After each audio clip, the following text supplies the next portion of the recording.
Hey folks, it's Nate. Thanks for joining me at the art table again today. This is the second to last video of the year.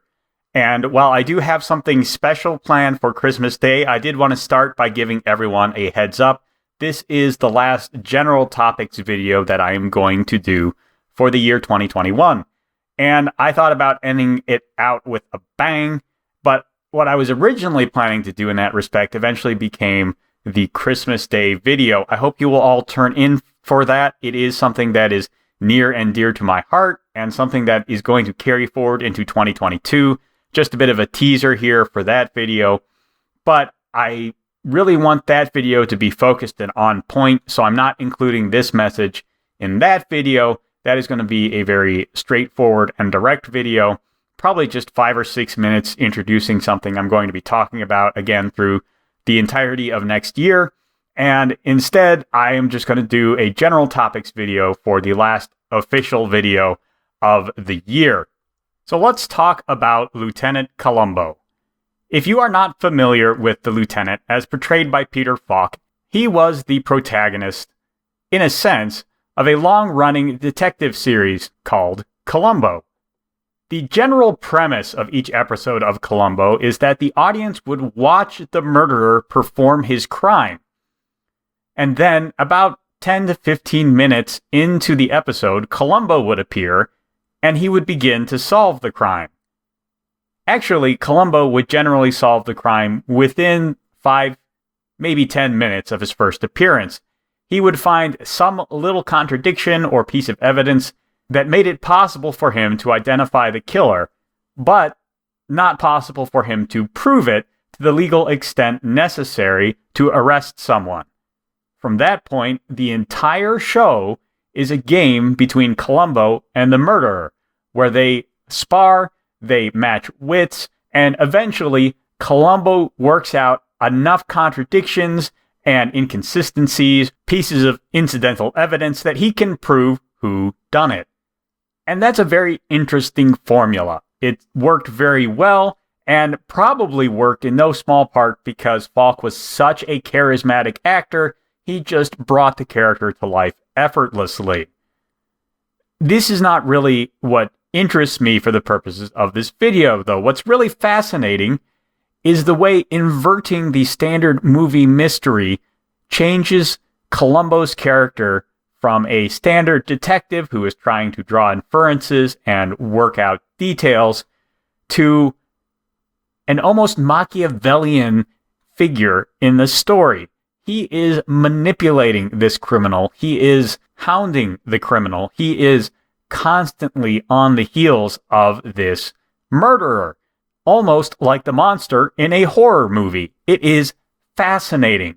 It's very fun for the audience to see this different aspect of the detective, not so much as a master of logic or a master observer, although Columbo does use both of those traits to eventually work out the solutions to the murders he solves. Rather, Columbo is a strategist who is slowly engineering the downfall of a person that is guilty. At the same time, there is an interesting contrast between this almost Machiavellian approach to hounding a criminal into submission and Columbo's almost laid back, very easygoing demeanor. He's a very friendly man by nature, and he has a kind of everyday Joe appeal that he uses very effectively to disarm not just the criminal, but the audience. And it's a brilliant bit of writing contrast and excellent character work that makes the entire formula work. I think if Columbo was anything less than this very warm and jovial person, he would come off as a jerk.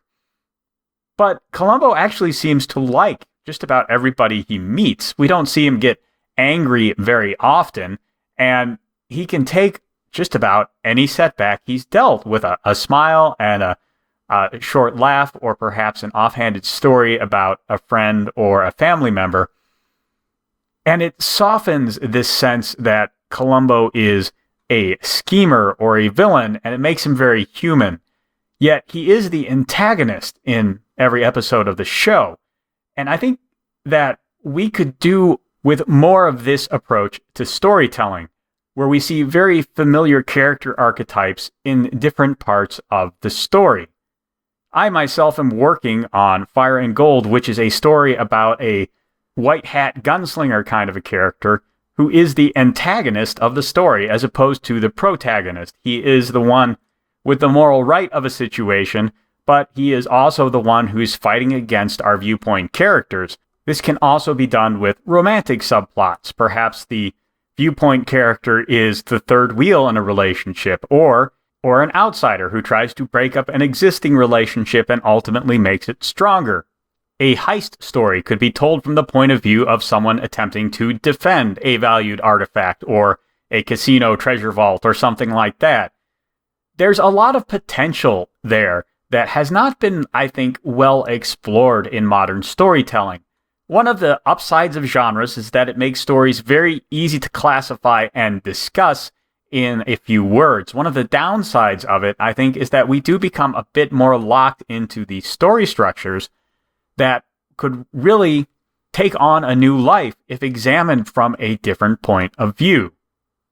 At the same time, we have to acknowledge that the Columbo formula, the how catch 'em as it is sometimes referred to, has not caught on. Columbo himself was quite popular, and the show even had a revival after its initial run, but no one else has really seemed to make this kind of storytelling structure work on an ongoing basis. I don't know if that's because the character work has never been quite on that level, or if something about human nature just recoils from having the stories told from that particular point of view on a regular basis. I honestly don't know why we haven't seen another show like Columbo come along.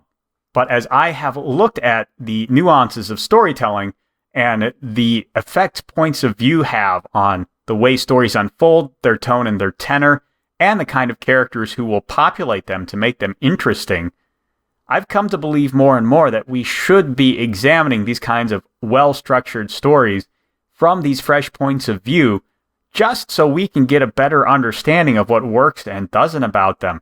And maybe, just maybe, there is a Columbo story out there waiting to become a genre of its own.